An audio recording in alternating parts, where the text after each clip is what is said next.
What's up guys, welcome back to another episode of Redline Racing Garage. So I have been working a lot behind the scenes lately, trying to get stuff done so we can finally get this swap into the Street EG. We're making tons of progress, and as you guys saw in the cinematics, this thing looks amazing. So as you guys can see, we're kind of going all out on the Street EG build, and there's a reason for that. When I did want to just put this together, just have something to kind of put on the street and have some fun with, we did not have the Integra. Now that we have the Integra, I don't have to rush the track EG as much anymore because we have the Integra. We can take it to the track when the racing season starts in 2023, and we're basically ready to go. The car needs nothing. So now that the track EG, the red one, is being pushed back a little bit, not really on the side burner, but we have lots of time. Even if I can get to it in the early summertime so we can have something to do and create more content and keep going and building, that's basically what's gonna happen. But as of right now, I do feel like I need to dedicate all my time for the Street EG build. So I'm super excited on this. We're going all out, as you guys saw, and there's still so much more to come. What I do want to do is I have to clean up the engine bay for the Street EG and get it ready for paint. That's right guys, we're also going to be painting the bay. Like I said, tons of stuff coming for the Street EG. I want to make it really nice. I haven't really properly built a street car yet, and this way I don't have to kind of focus on a little bit of street, a little bit of track, and then find the in-between, finding the balance. It's never easy, it's always difficult. As you guys know me by now, I always tend to go a little bit more toward the track side when building a car, but this time we are doing a full street build. I want to make this thing look super nice, and this is what I want to do and focus all my time. So when spring 2023 comes around, we're gonna have this thing all ready to go and have some fun on the street. Like I said, we have the Integra, so we don't have to be pushing a track car as of yet. The Integra is still pretty good as it is, and we haven't even started to dial that thing in yet. That's why I'm not in a rush to build the track EG. We can kind of take our time on it, but right now, like I said, all my focus is on the Street EG. Just check this thing out guys. It looks truly really clean, and I'm not done with it yet. I did put the valve cover on it because I just wanted to see how it's gonna look, just a kind of finished look, but it's not done yet. There's still lots more to come for this swap. This valve cover is a brand new color that K24 just came out with. I don't know why, but I really like this color. It's always going with black and red. It's always the traditional colors with Hondas. I wanted to be a little bit different and try something different. When I seen this thing at JDM Addiction, I was like, all right, I gotta go with this color. And now that I actually have this valve cover on here, I do think that I want to incorporate this color in some other places. I'm not exactly sure yet. I am thinking about painting the cold side of the turbo the same color as the valve cover, just to kind of get it matching. And also, like I said, I'm going to be popping the hood in a sec. There is a couple things that I have to address before we can actually start and prep this thing to get painted. So a couple of the things that I have been doing behind the scenes is, I know you guys remember me installing the intake manifold and getting all that stuff on there. Now that we have the Integra, we're gonna take our time and do this right, make this thing look really nice. So a couple of the things that I've been doing is I repainted the RBC intake manifold. I did get a nice black billet blocks racing throttle body, 74 millimeter. So that complements the RBC, also with the fuel rail.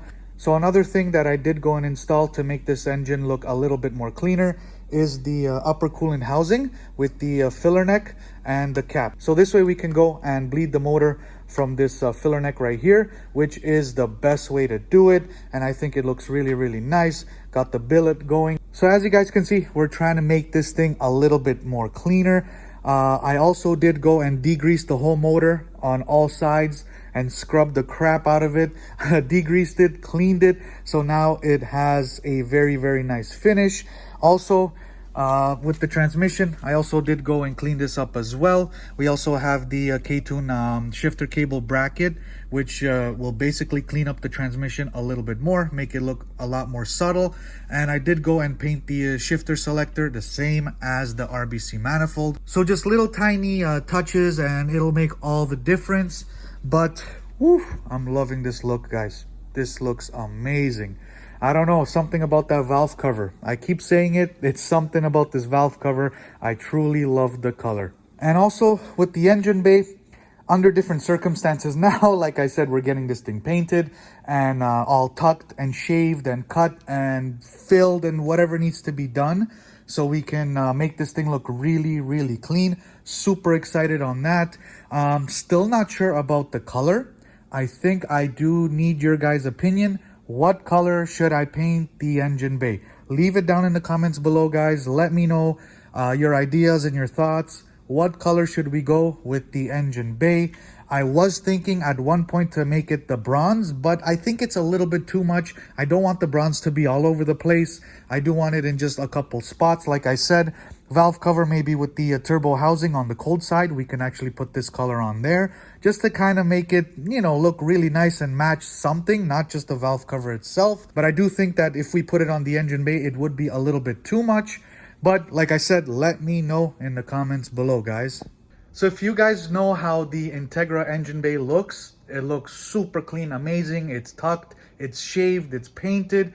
I want this EG looking just like that. So the previous owner of the Integra, he actually did that himself and it came out beautiful. So I asked him if he can help me out and do it on the street EG. He agreed. So probably tomorrow morning, we're gonna be starting to cut, weld, shave, whatever he needs to do to get this all ready for paint. So right now what I'm gonna do is basically degrease everything, remove everything that we don't need, think ahead, and maybe I might relocate a couple things. So I gotta sit down and kind of think it over what I need to move, because we can only do this once. We're gonna remove stuff and fill everything up and make this thing look really, really clean. So like I said, I gotta kind of sit down and sit with it and think about it and make sure that I do everything properly, so when he gets here, he can start to do whatever he does to make these engine bays look super, super clean.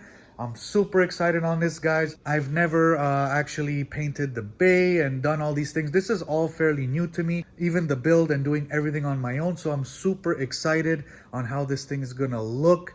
You guys should stay tuned. Like I said, we have a ton of things coming for the street EG. So tonight I'm gonna go degrease everything, remove whatever I need to remove. I'm not gonna bore you guys with me cleaning the bay and all that stuff. So then I'm probably gonna film and show you guys exactly how he does the cutting and the tucking and welding and all that kind of stuff. So it's gonna be basically a long process.